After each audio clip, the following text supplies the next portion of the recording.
Hello friend, नमस्कार। जो कक्षा 10वीं के विद्यार्थी बोर्ड परीक्षा की तैयारी मध्य प्रदेश बोर्ड की कर रहे हैं, उनके लिए अर्थशास्त्र का ये चैप्टर है मुद्रा और साख। इसके बहुत सारे इम्पोर्टेंट क्वेश्चन जो परीक्षा में आते हैं। सबसे पहला है इसमें समर्थक ऋणाधार या फिर कोलेटरल क्या है, व्याख्या कीजिए। 2 नंबर का प्रश्न है, सीधा डायरेक्ट परीक्षा में आपकी आएगा। तो इसको देख लेते हैं। बिल्कुल साधारण सिंपल भाषा में इसको जो है लिखा गया है। लोन लेते समय उधारकर्ता द्वारा बैंक या साहूकार के पास जमा रखी जाने वाली ऐसी संपत्ति जिसे बैंक गारंटी सुरक्षा के रूप में रखता है, उसे समर्थक ऋणाधार कहते हैं।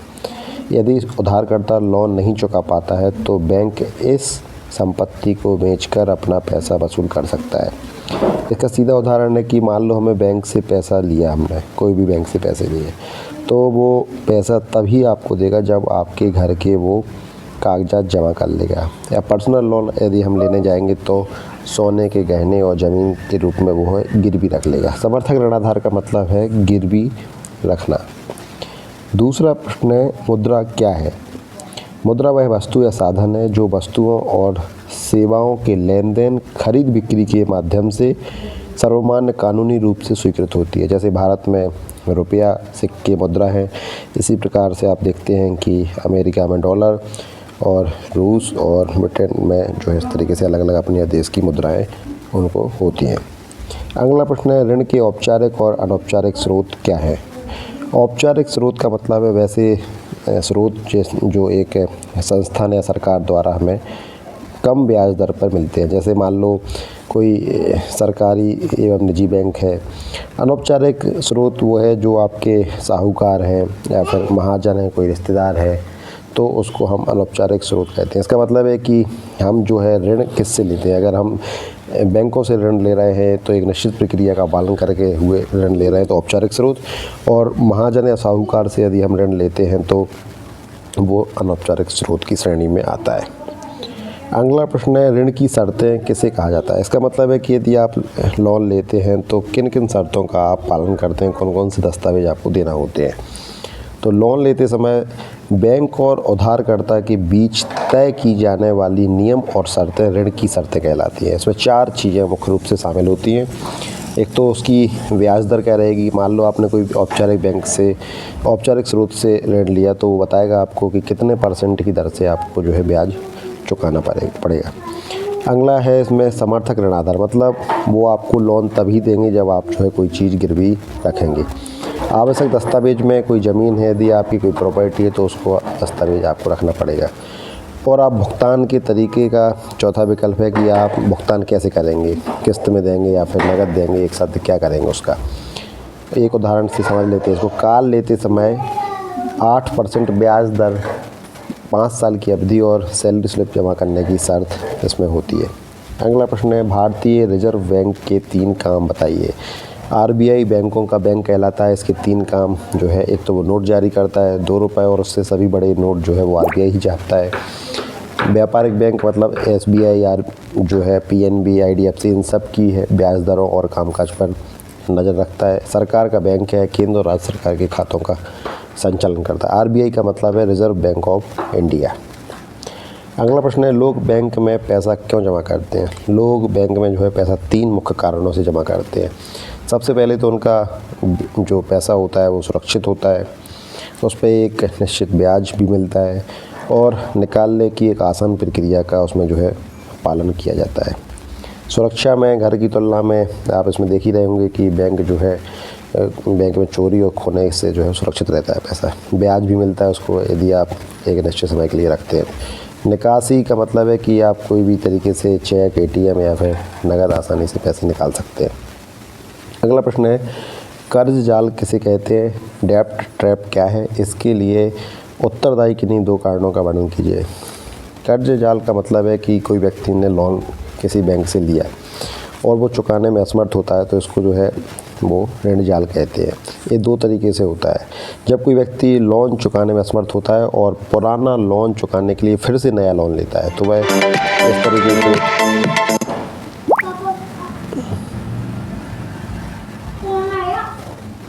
इस तरीके के ऋण जाल में वो फंस जाता है।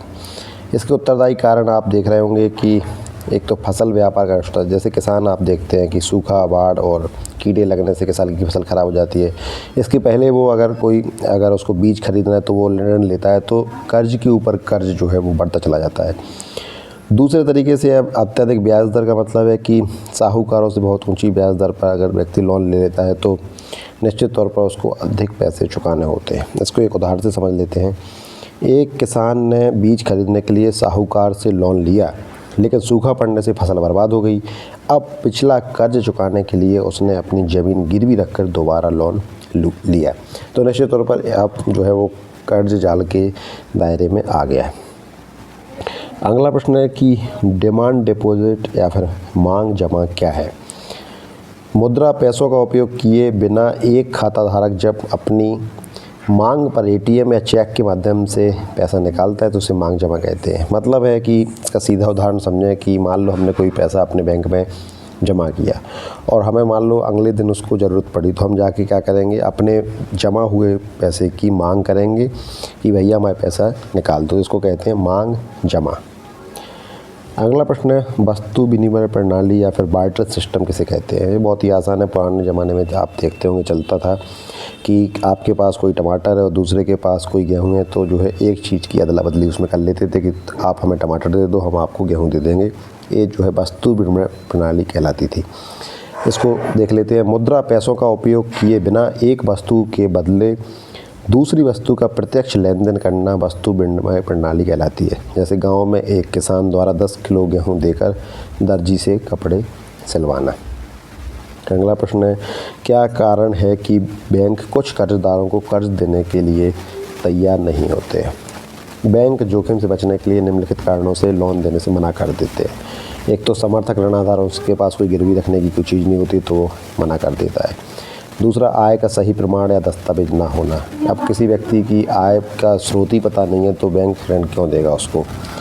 ख़राब क्रेडिट, जिसको आप सिविल स्कोर भी बोलते हैं, कि यदि कोई व्यक्ति है उसने कोई पुराना लोन समय से नहीं चुकाया है तो उसको जो है बैंक ऋण नहीं देता है। अगला प्रश्न है कि विकास के लिए ऋण की भूमिका। देश में जो है दो तरीके से देश और व्यक्ति के विकास में लोन की भूमिका सकारात्मक भी होती है और नकारात्मक होती है। मान लो कोई व्यापारी है, उसने अपने बिजनेस को बड़ा करने के लिए ऋण लेता है तो वो सकारात्मक रूप से है। और यदि कोई व्यक्ति जो है वो अपने पैसे को उस तरीके से नहीं बना पाता है तो उसको नकारात्मक रूप से ऋण उसको नुकसान पहुंचाता है। एक छोटा दुकानदार बैंक से लोन लेकर अपनी दुकान बड़ी करता है और कमाई बढ़ाता है। इसको सकारात्मक भूमिका इसमें देखते हैं अपन।